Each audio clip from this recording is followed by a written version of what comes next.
வரஹ்மத்துல்லாஹி வபரகாத்துஹு.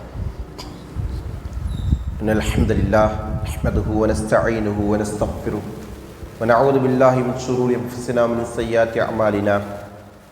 மன் யஹ்திஹில்லாஹு ஃபலா முضில்ல லஹு வ மன் யுض்லில் ஃபலா ஹாதிய லஹு. வ அஷ்ஹது அன் லா இலாஹா இல்லல்லாஹு வஹ்தஹு லா ஷரீக லஹு வ அஷ்ஹது அன்ன முஹம்மதன் அப்துஹு வ ரசூலுஹு. அம்மா பஅத். ஃபக்கத் क़ால அல்லாஹு தஆலா ஃபில் குர்ஆனில் அஸீம் வல் ஃபுர்கானில் மஜீத். فأعوذ بالله من الشيطان الرجيم. بسم الله الرحمن الرحيم. رب اشرح لي ويسر لي أمري واحلل عقدة من لساني يفقهوا قولي. رب يسر ولا تعسر إن أريد للإصلاح ما استطعت وما توفيقي إلا بالله عليه توكلت وإليه أنيب. அளவில்லா கருணையாளன் நிகரில்லா அன்புடையவன் அல்லாஹ்வின் பெயரை கொண்டு ஆரம்பிக்கிறேன். அல்லாஹ்வின் கருணையும் கிருபையும் நபிகள் நாயகம் ஸல்லல்லாஹு அலைஹி வஸல்லம் அவர்கள் மீதும் அவருடைய வழிச்சோற்றை பின்பற்றி வாழ்ந்த உத்தம சத்திய சஹாபாக்கள், தாபீன்கள், தாபீன்கள், இன்னும் நல்லடியார்கள், குறிப்பாக அல்லாஹ்வின் இல்லத்தில் அல்லாஹ்வுடைய மார்க்கம் பற்றி அறிந்து கொள்ள வேண்டும் என்பதற்காண்டி இங்கே அமர்ந்திருக்கின்ற நம் அனைவர் மீதும் நிலவட்டும் என்கிற பிரார்த்தனையோடு ஆரம்பிச்சுகிறேன். அன்புக்குரியவர்களே, இமாம் அஹ்லு சுன்னா என்று போற்றப்படுகிற அஹ்மது பின் ஹம்பல் அவருடைய உஸூலு சுன்னா என்கிற நூலை தொடர் வகுப்பாக நாம் பார்த்து வருகிறோம். இதுவரையிலும் 13 விதிகளை இமாம் அவர்கள் குறிக்காட்டிய 13 விதிகளை நாம் அறிந்திருக்கிறோம். இன்றைய தினம் 14வது விதியை குறித்து பார்க்க இருக்கிறோம். கடந்த செய்தியினுடைய தொடர்ச்சியாக தான் இந்த செய்தி இருந்து கொண்டிருக்கிறது. இமாம் அவர்கள் சொல்லுகிறார்கள், வல்லா யுஹாசிம் அஹதன், யாரிடத்திலும் நீங்கள் வீண் தர்க்கத்தில் ஈடுபடக்கூடாது. வலா யுனாலிருஹு, யாரோடும் விவாதம் செய்யக்கூடாது. வலா யதஅல்லமுல் ஜிதால், தர்க்கம் செய்வதை கற்றுக்கொள்ளக்கூடாது. ஃபைனல் கலாம ஃபில் கத்ரி வர்ருயத்தி வல் குர்ஆனி, கதர் விதி விஷயத்திலும் மறுமையில் அல்லாஹ்வை பார்ப்பது தொடர்பான விஷயத்திலும் குர்ஆனுடைய விஷயத்திலும் தர்க்கம் செய்வதென்பது இதெல்லாம் மார்க்கத்தில் வெறுக்கத்தக்க வழிமுறையாகும், இன்னும் தடுக்கப்பட்டவைகளும் ஆகும். யார் ஒருவர் இது போன்ற விஷயத்தில் தர்க்கம் செய்து அவர் சரியானதை அடைந்து கொண்டாலும் கூட அவர் அஹ்லு சுன்னாவுடைய வட்டத்தை சார்ந்தவராக இருக்க மாட்டார். மாறாக அவர் தர்க்கத்தை விட்டொழிந்து முழுமையாக ஆதாரங்களுக்கு கட்டுப்படாத வரையில், அதே போன்று அறிவிக்கப்பட்டிருக்கிற செய்திகளை நம்பிக்கை கொள்ளாத வரையில் அவர் அஹ்லு சுன்னாவை சார்ந்தவராக கருதப்பட மாட்டார் என்று இமாம் அவர்கள் சொல்கிறார். இதற்கு முந்தைய செய்தியில் நமக்கு சொல்லி காட்டினாங்க, மறுமையில் அல்லாஹ்வை பார்ப்பது தொடர்பான செய்திகளை எவ்வாறு சொல்லப்பட்டிருக்கிறதோ அவ்வாறு நம்பிக்கை கொண்டு விட்டு செல்ல வேண்டும். அதில் விவாதம் செய்வதற்கு அனுமதி இல்லை. அதே போன்றுதான் விதி தொடர்பாக சொல்லப்பட்டிருக்கின்ற ஆதாரங்களையும் நாம் நினைச்சனோம் முழுமையாக நம்பிக்கை கொண்டு ஏற்றுக்கொள்ள வேண்டும். அதைத் தொடர்ந்து இதில் கூடுதலான ஒரு செய்தியாக என்ன சொல்கிறாங்கன்னா, குர்ஆனுடைய விஷயத்தில் இந்த 3 விஷயங்களும் நமக்கு தர்க்கம் செய்வதை தடை செய்திருக்கிற விஷயங்கள். பொதுவாகவே மார்க்கத்தில் தர்க்கம் என்பது ஆரோக்கியமான ஒன்றல்ல. வீண் விவாதங்கள், தர்க்கங்கள் என்பது ஒரு மனிதனை நேர்வழிக்கு அழைத்து செல்வதை விட வழிகேட்டின் பக்கம்தான் அழைத்து செல்லும். ஏனென்றால் அல்லாஹ்வின் தூதர் ஸல்லல்லாஹு அலைஹி வஸல்லம் அவர்கள் சொன்னார்கள், மா லல்ல கௌமுன் பாத ஹுதாயின் கானு அலைஹி இல்லா ஊத்துல் ஜதல. எந்த ஒரு சமுதாயம் நேர்வழியில் இருந்தார்களோ அந்த நேர்வழியில் இருந்த சமுதாயம் நேர்வழியிலிருந்து தடபுரண்டு சென்றதற்கான, வழிகட்டு சென்றதற்கான காரணம் அவர்கள் தர்க்கக்கலையை கற்றுக்கொண்டார்கள் என்பதுதான் என்று அல்லாஹ்வின் தூதர் அவர்கள் சொல்கிறார்கள். இப்போ நேர்வழியில் இருக்கிறவங்க வழிகட்டு போனோன்னா என்ன செய்யறவங்க? தர்க்கம் செய்ய ஆரம்பிக்கணும். ஏன்னா தர்க்கம் செய்தால் மனிதன் என்ன செய்வான்? இயல்பாகவே மனோ இச்சையை பின்பற்ற ஆரம்பிப்பான். மனோ இச்சையை பின்பற்றினால் ஒருவன் என்ன செஞ்சிருவான்? வழிகட்டுக்கு போயிடுவான். அப்போ மன இச்சையுடைய தூண்டுகோலாக அமைகின்ற விஷயம்தான் இந்த தர்க்கம். பலரும் நம்ம பார்க்குறோம், தர்க்கத்தின் மூலமாக தான் என்ன செய்வாங்க? அவங்க நல்லா இருந்த உறவுகளை நாசப்படுத்தக்கூடியவராக மாறுவார். நல்ல பேச்சுக்களை என்ன செய்வாங்க? வன்முறை பேச்சாக மாறும். சாதாரணமாக பேசும்போது நம்ம என்ன செய்வோம்? பணிவாக பண்பாக பேசுவோம். அந்த பேச்சு தர்க்கத்தின் மூலமாக தர்க்கத்தில் போய் சென்று விட்டது என்று சொன்னால் அடுத்தது என்ன ஆகிடும்? இவர் அவரை வரம்பு மீற ஆரம்பித்து விடுவார், அவர் இவர் மீது வரம்பு மீற ஆரம்பித்து விடுவார்.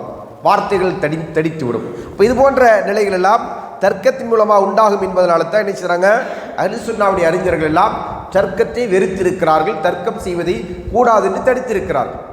அல்லாஹ்வின் தூதரவர்களும் அல்லாஹ்வுடைய மறுமை தொடர்பான விஷயங்களில், கைபான விஷயங்களில் தர்க்கம் செய்வதை அறவே என்ன செய்யல, அனுமதிக்கல. அதே போல குர்ஆனோட விஷயத்தில் தர்க்கம் செய்வதை ரசூலுல்லாஹி ஸல்லல்லாஹு அலைஹி வஸல்லம் அனுமதிக்கல. அதே போன்று விதி விஷயத்தில் தர்க்கம் செய்வதெல்லாம் எனது வழிகேட்டிற்கான அடிப்படை காரணம் என்பதை அல்லாஹ்வின் தூதர் ஸல்லல்லாஹு அலைஹி வஸல்லம் அவர்கள் பல இடங்களில் என்ன செஞ்சிருக்கிறாங்க, நமக்கு தெளிவுபடுத்தி இருக்கிறாங்க.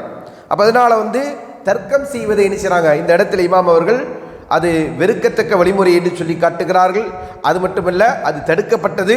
அந்த தர்க்கத்தின் மூலமாக ஒருவன் சரியான கருத்தை அடைந்து கொண்டாலும் கூட அவர் அஹ்லுஸ் சுன்னாவுடைய கொள்கையை சார்ந்தவராக கருதப்பட மாட்டார், எதுவரையிலும் அவர் தர்க்கத்தை விட்டொழித்து முழுமையாக ஆதாரங்களுக்கு கட்டுப்பட்டு நடக்காதவரை. இதான் இந்த வீதியில் சொல்லப்பட்டிருக்கிற செய்தி. அப்போ இன்றைக்கு நம்ம என்ன செய்கிறோம், பலரும் என்ன செய்கிறாங்க, தர்க்கம் செய்வதன் மூலமாகவே வழிகேட்டு செல்வதை கண்கூடாக பார்க்கிறோம். எனவேதான் இமாம் இப்னு அப்பாஸ் ரலியல்லாஹு இடத்துல ஒரு ஹவாரிஜ் சொல்கிறார், அல்ஹம்துலில்லாஹி அல்லதி ஜஅல ஹவானா அலா ஹவாக்கும், எங்களுடைய விருப்பங்களை உங்களுடைய விருப்பங்களுக்கு மேலாக ஆக்கிய அல்லாஹ்விற்கே புகழ் அனைத்தும் என்று சொல்கிறாங்க. யார்? ஒரு ஹவாரிஜ். யார்கிட்ட? இப்னு அப்பாஸ் ரலியல்லாஹு இடத்துல. அதாவது இங்கே விருப்பம் என்று சொல்வது இச்சை, மனோ இச்சைகளை. அப்போ அதற்கு என்ன செய்கிறாங்க, இப்னு அப்பாஸ் ரலியல்லாஹு அவர்கள் பதில் சொல்லும்போது சொன்னாங்க, குல்லு ஹவா வலாலா, எல்லா இச்சைகளும் வழிகேடாகும். ஒரே வார்த்தையில் சொல்லி முடிச்சுட்டாங்க. அப்போ ஒருவன் என்னுடைய விருப்பம் உன்னுடைய விருப்பம், எங்களுடைய இச்சைகள் உங்களுடைய இச்சைகள் என்று ஒரு விஷயத்தை மார்க்கத்திற்கு எதில் விவாதம் நடத்தியதாக என்ன செய்ய முடியாது, நம்மளால் எந்த ஒரு ஆதாரத்தையும் காட்ட முடியாது. வழிகேடர்கள் மட்டும்தான் என்ன செஞ்சிருக்கிறாங்க, இது போன்ற காலங்களிலே விவாதத்திற்கு வந்திருக்கிறார்கள். இதற்கு உதாரணம் சொல்லணும், இடத்துல என்ன செஞ்சிருக்கிறாங்க, முஅத்தஸிலிகள் விவாதம் செஞ்சிருக்கிறாங்க. இந்த புத்தகத்துடைய ஆரம்பத்தில் முதல் வகுப்பிலே நம்ம என்ன செஞ்சிருக்கிறோம், அதற்குரிய சில ஆதாரங்களை சுட்டி காட்டியிருக்கிறோம். முஅத்தஸிலிகள் என்ன செஞ்சாங்க, இமாம் இடத்துல விவாதம் செய்தார்கள். அப்போ அதுபோன்று நடந்திருக்குமே தவிர வேற என்ன செய்ய முடியாது, நம்ம அது ஒரு வழக்கமான ஒன்றாக பார்க்க முடியாது. ஏன் பார்க்க முடியாது என்று சொன்னால், அது எல்லா மார்க்கத்தை அறிந்து கொள்வதற்கான வழிமுறை. எந்த காலத்திலும் அப்படின்னு சில நேர்வழியில் உள்ளவர்கள் மார்க்கத்தை அறிந்து கொள்வதற்கு அதை அளவுகோலாக கொள்ளலை. ஏன்னா நம்ம ஏற்கனவே ஒரு வகுப்பில் நான் சொல்லியிருக்கிறேன், விவாதம் என்பது என்ன, அதாவது இன்றைக்கு நடக்கக்கூடிய இந்த விவாதங்கள் என்ன, நேர நிர்ணயம் செய்து நீ 5 நிமிஷம் பேசு, நான் 5 நிமிஷம் பேசுகிறேன், நீ அரை மணி நேரம் பேசு, நான் அரை மணி நேரம் பேசுகிறேன், இப்படி தான் என்ன சத்தியம் இருக்கிற அளவுக்கு, அல்லது கேள்விக்கு ஏற்ப பதில் சொல்வதற்கான நேரம், கேள்வி எவ்வளோ கேட்குறோமோ அவ்வளோக்கும் பதில் என்னது விரிவாக நீங்கள் சொல்லுங்கள், அந்த அடிப்படையில் விவாதங்கள் நடத்தப்படும்னா கிடையாது. இப்போ எல்லாம் டைம் டியூரேஷன், அந்த டைம் ஃப்ரேமுக்குள்ளே சொல்லி ஆகணும். இல்லைன்னா என்ன ஆகிடும், ஒருத்தட்ட சத்தியம் இருந்தாலும் அவர் யார் ஆகிடுவார், அசத்தியவாதி ஆகிடுவார்.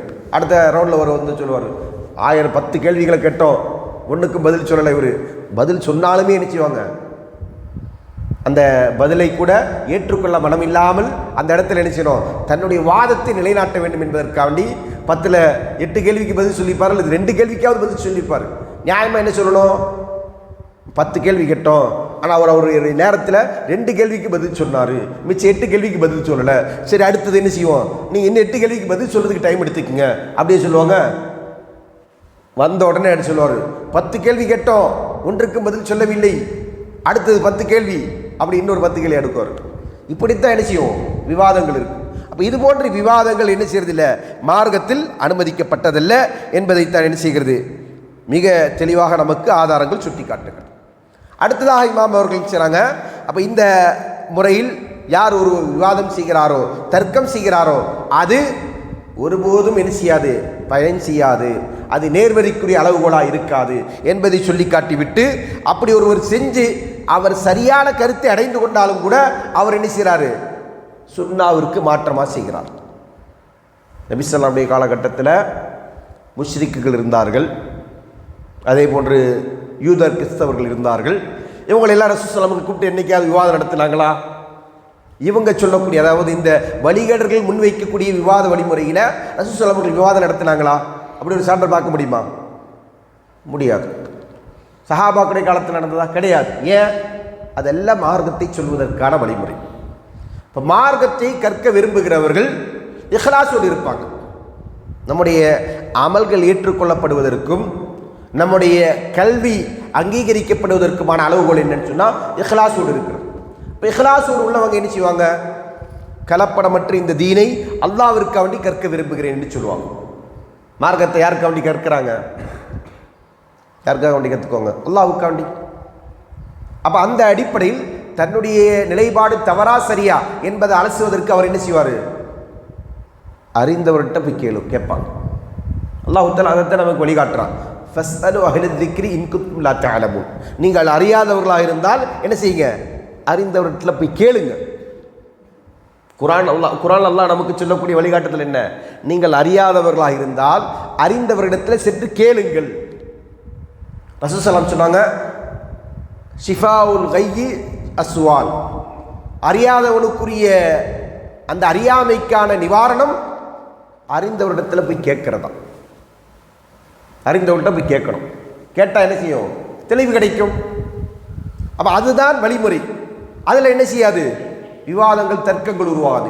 விதத்துவாதிகள் தான் என்ன செய்வாங்க? இந்த தர்க்கம் என்கிற ஒன்றை தன்னுடைய மார்க்கத்தின் அடித்தளமாக அதோட அஸ்திவாரமாக கொண்டு நடப்பார்கள். அதனால தான் இமாம் அவர்கள் இந்த புத்தகத்தில் பல முறை என்ன செய்கிறாங்க? இந்த கருத்தை திரும்ப திரும்ப சொல்கிறாங்க. முதல்ல ஆரம்பத்தில் என்ன செஞ்சாங்க? தர்க்கம் செய்யக்கூடாது, சுன்னாவுடைய விஷயத்தில் நீங்கள் தர்க்கிக்காதீங்க என்று சொன்ன உதாரணத்தை ஒரு அடிப்படையை நமக்கு ஏற்கனவே சொன்னாங்க. திரும்பவும் அதே விஷயத்தை இங்கே சொல்கிறாங்க.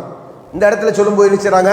அல்லாஹ்வுடைய ரூபியத்து விஷயத்தில் மறுமை நாளில் அல்லாஹ்வை பார்ப்போம் என்பது தொடர்பான விஷயத்தில் தர்க்கம் செய்யக்கூடாது. காரணம் என்ன? அது மறைவான விஷயம். பார்த்தா எப்படி இருக்கும்?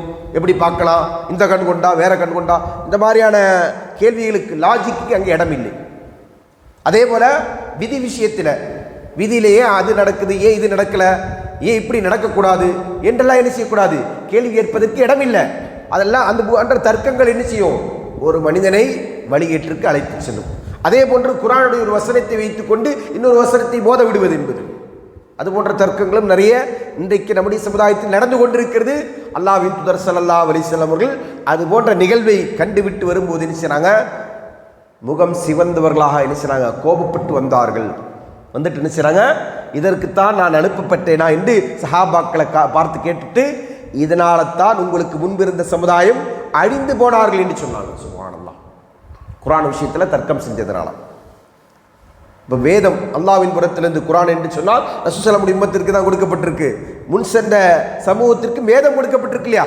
அப்போ அந்த வேத விஷயத்தில் அவங்க தர்க்கம் செஞ்சுதான் என்ன செஞ்சாங்க? வழிகேட்டுக்கு போனாங்க என்பதை அல்லாஹ்வின் தூதர் ஸல்லல்லாஹு அலைஹி வஸல்லம் எச்சரிக்கிறாங்க.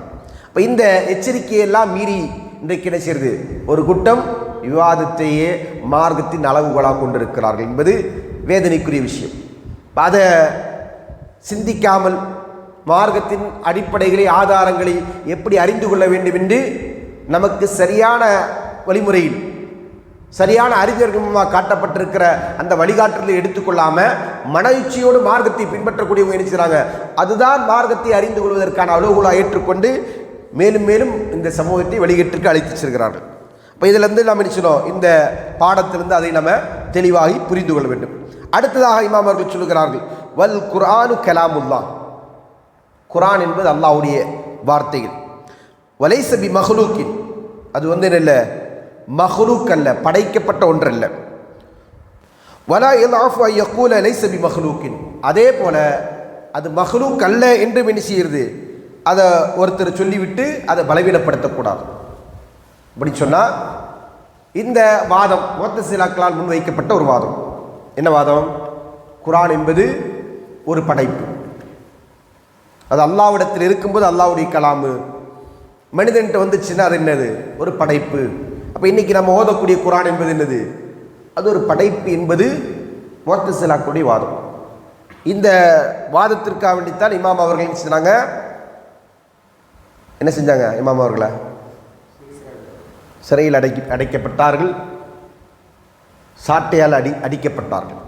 இமாம் அவர்கள் சாட்டை அடி வாங்கினாங்க. எதற்காக வேண்டி? இந்த முஅத்தஸிலாவுடைய வாதத்திற்கு எதிராக அவர்கள் குரல் கொடுத்தார்கள். இந்த வாதத்தை அவர்கள் ஏற்றுக்கொள்ளவே இல்லை. அதனால் இமாம் அவர்கள் பல்வேறு ஆண்டுகள் சிறையில் அடைபட்டார்கள், துன்புறுத்தப்பட்டார்கள்.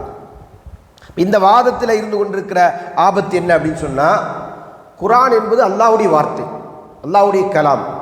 அல்லாஹ்வுடைய வார்த்தை என்று சொன்னால் அது என்னல்ல, அல்லாஹ்வுக்கு அப்பாற்பட்டதல்ல, அல்லாஹ்வுடன் இருக்கக்கூடிய ஒன்று தான் அல்லாஹ்வுடைய வார்த்தை. அல்லாஹ் யாரு? படைப்பாளன். அல்லாஹ் யாரு? படைப்பாளன். இப்போ அல்லாஹ்வுடைய வார்த்தை, அல்லாஹ்வுடைய வார்த்தை என்னது? நவுதுபில்லாஹ், அது எப்படி படைக்கப்பட்டதாகும்? அல்லாஹ் படைப்பாளன் என்று சொன்னால் அல்லாஹ்வுடைய, இப்போ நம்ம வந்து அல்லாஹ்வுடைய முகம், அதுக்கு நம்ம என்ன சொல்லுவோம்? அது அல்லாஹ்வுடைய முகம், அது படைப்பல்ல. அதே போன்று அல்லாஹ்வுடைய கை, அது அல்லாஹ்வுடையது. அதே போன்றுதான் அல்லாஹ்வுடைய வார்த்தையும், அது படைத்தவனுடைய வார்த்தை, படைப்பினங்களுடைய வார்த்தைகளுக்கு ஒப்பானதல்ல. அப்போ அது படைக்கப்பட்டதல்ல என்பதுதான் என்னது? இது விஷயத்தில் அஹ்லுஸ் சுன்னாவுடைய நம்பிக்கை. இதுதான் நபி ஸல்லல்லாஹு அலைஹி வஸல்லம் அவர்கள் முதற்கொண்டு சஹாபாக்கள், தாபீன்கள், தப தாபீன்கள் என்று இந்த சமுதாயத்தின் சிறந்த முன்னோர்கள் கொண்டிருக்கிற நம்பிக்கை. அப்போ இதற்கு மாற்றமான ஒரு சித்தாந்தத்தை யார் முன்வைக்கிறான்? முஅத்தஸிலா முன்வைக்கிறாங்க. குர்ஆன் என்பது அது ஒரு படைப்பு. இந்த வாதம் வழிகேடு. இப்போ இந்த வழிகட்ட வாதத்தை எதிர்த்து தான் என்ன செய்கிறாங்க? இமாம் அவர்கள் குரல் கொடுக்குறாங்க. அதை தான் என்ன செய்கிறாங்க? இந்த இடத்துல பதிவு செய்கிறாங்க. அது குர்ஆன் என்பதுன்னு இல்லை, அது ஒரு படைக்கப்பட்டதல்ல, அது அல்லாஹ்வுடைய வார்த்தை. ஏனென்றால் குர்ஆனில் நம்ம என்ன செய்யலாம்? ஏராளமான ஆதாரங்களை பார்க்க முடியும். அல்லாஹ் தஆலா சொல்கிறான், வகல்லம அல்லாஹு மூஸா தக்லீமா, அல்லாஹ் மூஸாவிடத்தில் பேசினான். அல்லாஹ் மூஸா அலைஹிஸ்ஸலாம் இடத்துல பேசினான் என்று அல்லாஹ் சொல்கிறான். அதே போன்று வலம்மா ஜாஅ மூஸா லிமீகாத்தினா வகல்லமஹு ரப்புஹு, மூஸா அலைஹிஸ்ஸலாம் அவர்கள் நம்முடைய வாக்களிக்கப்பட்ட நேரத்தில் வந்தபோது அவருடைய ரப்ப அவரிடத்தில் பேசினான். அப்போ இதெல்லாம் என்ன காட்டுகிறது? இதெல்லாம் அல்லாஹ்வுடைய கலாம் என்பதை காட்டுகிறது. அப்போ அல்லாஹ்வுடைய கலாம் என்பது அல்லாஹ் விரும்புகிற போது அவன் பேசுகிற விஷயங்கள், அவன் நாடுகிற போது அவன் பேசுகிற விஷயங்கள். அப்போ அது என்ன இல்லை, ஏனைய படைப்பை போன்ற ஒரு படைப்பு இல்லை. அது அல்லாஹ்வுடன் இருக்கக்கூடியது. அது அல்லாஹ்விடமிருந்து வெளியானால் அல்லாஹ்வுடைய வார்த்தைகள், அல்லாஹ்விடமிருந்து வெளியானால் அல்லாஹ்வுடைய வார்த்தைகள். அப்போ குர்ஆன் என்பது என்னது? குர்ஆனை பற்றி அஹ்லுஸ் சுன்னாவுடைய நம்பிக்கை என்ன? குர்ஆன் என்பது முழுக்க முழுக்க அல்லாஹ்வுடைய கலாம். அல்லாஹ் பேசுவதற்கான ஆற்றலுடையவன். இங்கே நாம் இன்னொன்றை புரிந்து கொள்ள வேண்டும். இந்த முஅத்தஸிலாக்களுடைய வாதம் அல்லாஹ்வுடைய பண்புகளை மறுப்பாங்க. அல்லாஹ்வுடைய பண்புகளை மறுப்பாங்க. பண்புகள் மறுப்பாங்கன்னா அல்லாஹ் பேச மாட்டான், அல்லாஹ் பார்க்க மாட்டான், அல்லாஹ் கேட்க மாட்டான், இப்படி என்ன செய்வாங்க? அல்லாஹ்வுடைய அந்த பண்புகளை மறுக்கக்கூடிய ஒரு பண்புடையவர்கள் தான் யாரு? முஅத்தஸிலாக்கள். ஜஹ்மியாக்கள் என்ற கூட்டம் இருக்குது. அவங்க என்ன செய்வாங்க? அல்லாஹ்வுடைய பேர்கள், பண்புகள் எல்லாவற்றையும் மறுப்பாங்க.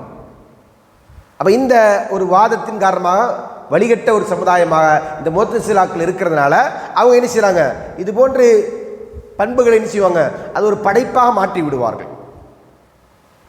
அப்போ அந்த ஒரு வழிகேட்டின் காரணமாக தான் அவங்க என்ன செஞ்சாங்க? குர்ஆன் என்பது அல்லாஹ்வுடைய கலாம் அல்ல, அது என்னது? அது ஒரு படைப்பு. அல்லாஹ் படைத்த ஏனைய படைப்புகளை போன்று இதுவும் ஒரு படைப்பு என்று என்ன செஞ்சாங்க? வாதிட்டார்கள். இப்போ அஹ்லுஸ் சுன்னாவுடைய நம்பிக்கை என்னதில்? மாறாக குர்ஆன் என்பது அல்லாஹ்வின் புறத்திலிருந்து அருளப்பட்டது. அது அல்லாஹ் ஜிப்ரீல் அலைஹிஸ்ஸலாம் மூலமாக நபி ஸல்லல்லாஹு அலைஹி இடத்துல வஹ்யை அனுப்பி வைத்த விஷயங்கள். அதில் அல்லாஹ் என்ன செஞ்சிருக்கிறான்? நாடிய விஷயங்கள் அல்லாஹ் பேசியிருக்கிறான். அது முத்தவாத்திராக இன்றைக்கு நம்ம இடத்தில் என்னது? குர்ஆனாக இருந்து கொண்டிருக்கிறது. அதில் எந்த விதமான சந்தேகமும் இல்லை. ஏனென்றால் அல்லாஹ் சொல்லுகிறான், வ இன்னஹு லதன்ஸீலு ரப்பில் ஆலமீன், நிச்சயமாக அது அகலத்தார் இரட்சகரிடமிருந்து இறக்கப்பட்டது. நஸல பிஹி ரூஹுல் அமீன், அதை நம்பிக்கைக்குரியவரான அந்த ரூஹ் அதை கொண்டு இறங்கினார். அலா கல்பிக லித்தகூன மினல் முந்திரீன், நீங்கள் அகிலத்தாருக்கு எச்சரிக்கை செய்யக்கூடியவர்களாக இருக்க வேண்டும் என்பதற்காக என்று நபி ஸல்லல்லாஹு அவர்களை பார்த்து அல்லாஹ் சொல்லிவிட்டு சொல்றான், பிலிசானின் அரபியின் முபீன், தெளிவான அரபி மொழியில் இது இறக்கப்பட்டிருக்கிறது. அப்போ குர்ஆன் என்பது அல்லாஹ்வுடைய வார்த்தை. அது அல்லாஹ்வின் தன்னுடைய உள்ளத்திலே அல்லாஹு தஆலா வஹ்யா இறக்கினான். அப்போ இது என்னது? இது ஒரு படைப்பல்ல, இது ஒரு முஅஜிஸத், ஒரு அற்புதம் என்பதை என்ன செய்யறான்? அல்லாஹு தஆலா இந்த வசனங்கள் மூலமாக நமக்கு சொல்லி காட்டுகிறான். இந்த வாதத்தை நிலைநாட்டுவதற்கு குர்ஆனில் ஏகப்பட்ட வசனங்கள் இருந்து கொண்டிருக்கு. குர்ஆன் என்பது அல்லாஹ்வுடைய கலாம், வார்த்தை. அதே போல் அல்லாஹு தஆலா குர்ஆனில் சொல்லும்போது சொன்னால், யாராவது இணை வைப்பாளர்கள் உங்களிடத்தில் அபயம் தேடி வந்தால் அவங்களுக்கு என்ன செய்யணும்? ஹத்தா இஸ்ம் அஜிரு ஹத்தா இஸ்மா கலாம் அல்லா, அவர்கள் அல்லாவுடைய கலாமை செவியுறுகிற வரைக்கும் நீங்கள் அவர்களுக்கு அடைக்கலம் கொடுங்கள் என்று அல்லாஹ் சொல்கிறோம். சூரத்து தௌபாவுடைய 8-9 ஆகிய வசனங்கள் அல்லாஹ் சொல்லுவோம். அவங்க என்ன செய்யணும்? அல்லாவுடைய கலாமை செவியுறுகிற வரைக்கும் அவங்களுக்கு நீங்கள் என்ன செய்யுங்க? கலாம் என்றால் அல்லாவுடைய வார்த்தை, அல்லாவுடைய பேச்சு. அப்போ அல்லாவுடைய பேச்சு என்பது அல்லாவுடன் இருக்கக்கூடியது. அது அல்லாவை விட்டு நம்ம என்ன செய்யணும்? குரானாக வந்து விட்டது என்று சொன்னால் அதுவும் அல்லாவுடைய வார்த்தை தான். அந்த குரான் என்பது அரபு மொழியில் இருக்கிறது. சரிங்களா?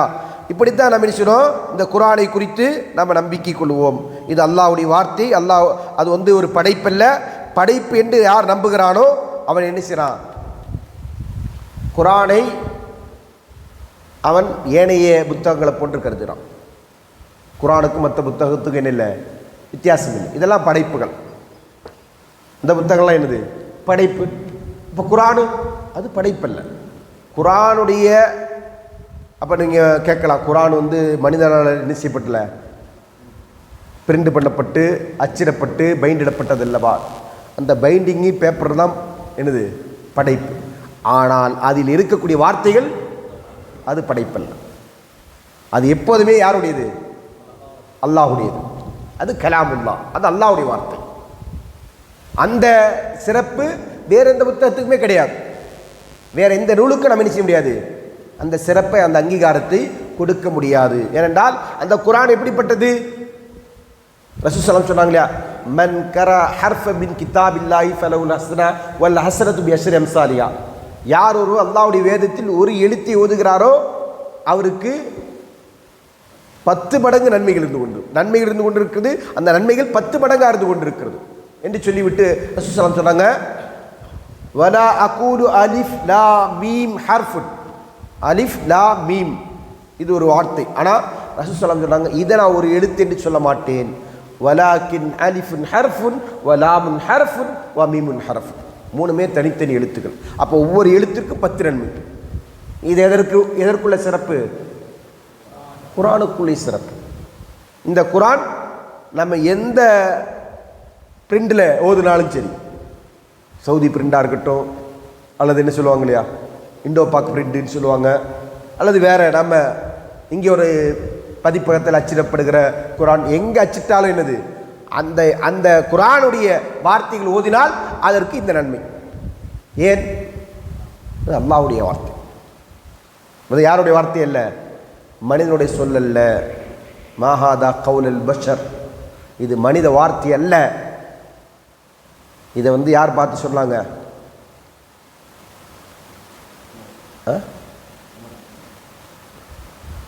அம்ர் பின் துஃபைல் தௌசி ரலியல்லாஹு அன்ஹு என்று சொல்லக்கூடிய ஒரு கவிஞர் காபாவுடைய திரைசீலையில் எழுதப்பட்டு தொங்கவிடப்பட்டிருந்தது குரானுடைய வசனம் இல்லையா? அப்போ குரான் எழுதப்பட்டு தொங்கவிடப்பட்டிருக்கிறது என்னது? குரான் வசனம் எழுத்துல தான் எழுதப்பட்டு தொங்கவிடப்பட்டிருக்கு. அதை படித்தோன்னு அவர் என்ன சொன்னார்? இது மனித வார்த்தை அல்ல. சுப்ஹானல்லாஹ், இது மனித வார்த்தை அல்ல. அப்போ யாருடைய வார்த்தை அது? ரப்புல் ஆலமீனுடைய வார்த்தை. இப்போ குரானுக்குரிய மகத்துவம் இது. இந்த மகத்துவத்தோடு தான் குரானை நாம் அணுக வேண்டும். எல்லா வார்த்தைகளை போன்றும், எல்லா எழுத்துக்களை போன்றும், எல்லா மொழிகளை போன்றும் என்னல்ல, அரபு மொழியில் இருக்கிற ஒரு குரானும் சராசரி அரபியில் இருக்கக்கூடிய மற்ற புத்தகமும் ஒன்றா என்று கேட்டால் ஒன்று அல்லவே அல்ல. குரான் என்பது அல்லாஹ்வுடைய வார்த்தை, கலாமுல்லா. அதற்கு நம்ம சொல்லக்கூடிய பேர் என்ன? கலாமுல்லா, அல்லாஹ்வுடைய வார்த்தை. அது அல்லாஹ்வின் புறத்திலிருந்து அருளப்பட்டது, இறக்கப்பட்டது. அது என்னல்ல, மற்ற வார்த்தைகளை போன்றோ அல்லது மற்ற புத்தகங்களை போன்றோ படைப்பல்ல என்பதை நாம் நம்பணும். அப்படி படைப்பு என்று நம்புறவன் யாரு? வழிகேடன். அவன் என்ன செய்றான்? குரானுடைய மோஜிசத்தை மறுக்கக்கூடியவன். குரானுடைய மோஜிசத்தை அவன் என்ன செய்றான்? மறுக்கிறான். குரானுடைய மோஜிசத்தை என்ன?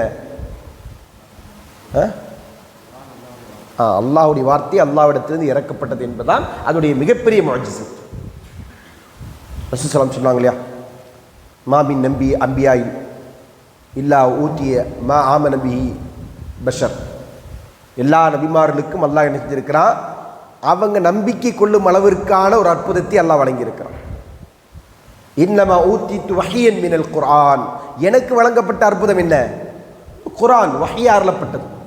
இப்போ வஹி என்பதுதான் அல்லாஹ்வின் தூதருக்கான நிலையான அற்புதம். அதனால தான் இன்று வரைக்கும் என்னது குர்ஆன் இருந்து கொண்டிருக்கிறது. இன்னொரு விஷயத்தை நம்ம புரிந்து கொள்ளணும். குர்ஆனை பற்றி நம்ம நம்புகிற போது குர்ஆனுடைய வார்த்தைகள் எப்படி அல்லாஹ்வின் புறத்திலிருந்து வந்ததோ, உலகமே அழிந்தாலும் எது அழியாது? குர்ஆன் அழியாது. சுப்ஹானல்லாஹ். அப்போ குர்ஆன் என்னவாகும்? மாஷா அல்லாஹ். குர்ஆனுடைய எழுத்துக்கள் உயர்த்தப்படும்.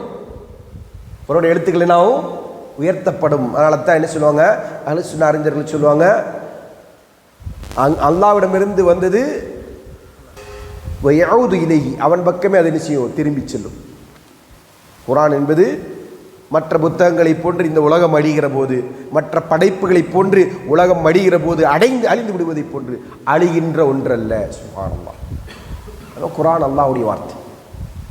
அப்போ அந்த ஒரு நம்பிக்கை தான் என்ன செய்யணும்? குர்ஆனை குறித்து நாம் கொள்ள வேண்டும். அதற்கு மாற்றமான நம்பிக்கை கொள்வது என்பது வழிகேடு என்பதைத்தான் இமாம் அவர்கள் என்ன செய்றாங்க? இந்த விதியிலே சொல்லி காட்டுறாங்க. அதை தொடர்ந்து சொல்றாங்க, ஃபைன்ன கலாமல்லாஹி லைஸ பிபாயின் மின்ஹு, அல்லாஹ்வுடைய வார்த்தை என்பது அவனை விட்டு தனித்ததல்ல. வலைஸ மின்ஹு ஷையுன் மக்லூக்குன், அல்லாஹ்விடத்தில் அல்லாஹ்வோடு படைக்கப்பட்ட எந்த ஒன்றுமே கிடையாது. அல்லாஹ்வோடு படைக்கப்பட்ட எந்த ஒன்றுமே கிடையாது. புரியுதுங்களா? அல்லாஹ்வோடு இருக்கிறது எல்லாமே அல்லாஹ்வை சார்ந்தது. சரிங்களா? வையாக்க முனாலரத்த மன் அஹதஸஃபி, இது போன்ற பிதஅத்துகளை உருவாக்கியவர்களிடத்தில் விவாதம் செய்வதை விட்டு நாம் உண்மை எச்சரிக்கிறோம். மன் கால பில்லஃப்லி வகைரிஹி, குர்ஆன் குர்ஆனில் இருக்கும்போது அல்லாஹ்வுடைய வார்த்தை, இப்படி ஒரு சில பிதஅத்துவாதிகள் சொல்லுவாங்க. அது ஏன்ட்டு வந்துச்சுன்னா அது என்னுடைய வார்த்தை அப்படின்னுவாங்க. நௌதுபில்லா. அப்படி சொல்லக்கூடியவங்க. அப்படி யார் சொல்கிறாங்களோ, அல்லது அது குர்ஆன் அல்லாஹ்வுடைய வார்த்தையா இல்லையா என்று எனக்கு தெரியாது என்று அதை செய்கிறாங்க, வக்ஃப் செய்கிறாங்களோ, லா அதிரி மஹ்லூக்கின் அவ் லைஸ பி மஹ்லூக்கின், அது படைப்பு இல்லையா என்று தெரியாது என்று சொல்கிறார்களோ. இப்படி எல்லாம் சொல்லக்கூடியதையும் சொல்லிட்டு சொல்கிறாங்க, வைன்னமா ஹுவ கலாமுல்லாஹ் ஃபஹாதா சாஹிபு பிதா, இப்படி சொல்லக்கூடியவன் பிதஅத்துவாதி. இதை சொல்கிறவன் யார்? பிதஅத்துவாதி. அது மஹ்லூக் என்று சொன்னாலும் சரி, அது அல்லாஹ்வுடைய கலாம் தான், அது படைப்பல்ல. ஆனாலும் கூட அல்லாஹ்வோட என்னுடைய வார்த்தையாக வெளிவந்துருச்சுன்னா அது என்னது? அது ஒரு படைப்பு என்று யார் வாதிட்டாலும் சரி, இவரெல்லாம் யார்? பிதஅத்துவாதிகள் என்று இமாம் அவர்கள் சொல்லி காட்டுகிறார்கள். ஆக இப்படிப்பட்ட பிதஅத்துகளை நாம் நினைச்சோம் எச்சரிக்கை இருக்க வேண்டும். ஏனென்றால் இதெல்லாம் நம்முடைய ஈமானை பாழ்படுத்துகிற, நேர்வழி விட்டு நம்மை தடம்புரளச் செய்கிற விஷயங்கள். இந்த தர்க்கங்களின் மூலமாகத்தான் இது போன்ற கருத்துக்கள் நிலைநாட்டப்பட்டிருக்கு. ஒருத்தன் கேட்குறான் குர்ஆனை பற்றி, குர்ஆன் என்பது யார் எழுதுனா அப்படின்னு கேட்குறாங்க. தர்க்கத்துக்கு மனுஷன் எழுதுனா, அப்புறம் எப்படி அது மனுஷன் படைப்பில் என்ற அப்படின்னு சொன்னால் நம்ம என்ன செய்வோம்? இந்த வாதத்தை வச்சா நமக்கு என்ன தோணும்? லாஜிக் சரியா? லாஜிக் சரியா இல்லையா? லாஜிக் சரிதான். ஒரு படைப்பு தானே. இங்கை தொட்டு அல்லது இன்னைக்கு இருக்கக்கூடிய தொழில்நுட்பத்தில் என்ன செய்யறோம்? நம்ம பிரிண்ட்டு அதில் எடுக்கிறோம். அப்போ இது எப்படி படைப்பில்லைன்னு சொல்லுவோம் அப்படின்னு கேட்டால், இந்த வாதத்துக்கு என்ன செய்ய முடியாது? நம்ம இன்னொரு லாஜிக்கு வைக்க முடியாதுங்க. அதான் லாஜிக்கு பின்னால் ஒளிந்திருக்கக்கூடிய ஆபத்து. சரிங்களா? ஆனால் நாம் என்ன நம்புகிறோம், என்ன நம்பணும், மார்க்க நமக்கு என்ன வழிகாட்டுகள் சொல்கிறது என்றால், இது அல்லாஹ்வுடைய வார்த்தை. நீங்கள் காகிதத்தை நீங்கள் உருவாக்கினாலும் சரி, பயன்படுத்தினாலும் சரி, அதில் இருக்கிற எழுத்துக்கள் யாருடையது? அல்லாஹ்வுடையது. அதை நம்ம அப்படி தான் நம்பணும். சரிங்களா? அதற்கு மாற்றமான நம்பிக்கை நம்ம கொண்டோம் என்று சொன்னால் அது பிதஅத். அந்த பிதஅத்துவாதிகள் வழிகேடர்கள் என்பதைத்தான் இமாம் அவர்கள் சொன்னாங்க, இந்த விதியின் மூலமாக நமக்கு சொல்லி காட்டுறாங்க. இப்போ இந்த அடிப்படையில் நாம் என்ன சொன்னோம்? குர்ஆனை குறித்த நம்முடைய நம்பிக்கை அமைத்துக் கொள்ள வேண்டும். அதே போன்று தர்க்கம் என்கிற இந்த ஆபத்தை நாம் தவிர்ந்திருக்க வேண்டும். அல்லாஹு தஆலா நம் அனைவருக்கும் நேரான வழியில் உறுதியான கல்வியோடு பயணிக்கக்கூடிய நல்ல தௌஃபீக்கினை வழங்கட்டும் என்று கூறி நிறைவு செய்கிறேன். வாஹிர் அல்ஹம்துலில்லாஹி ரப்பில் ஆலமீன். அஸ்ஸலாமு அலைக்கும் வரஹ்மத்துல்லாஹி வபரகாத்துஹு.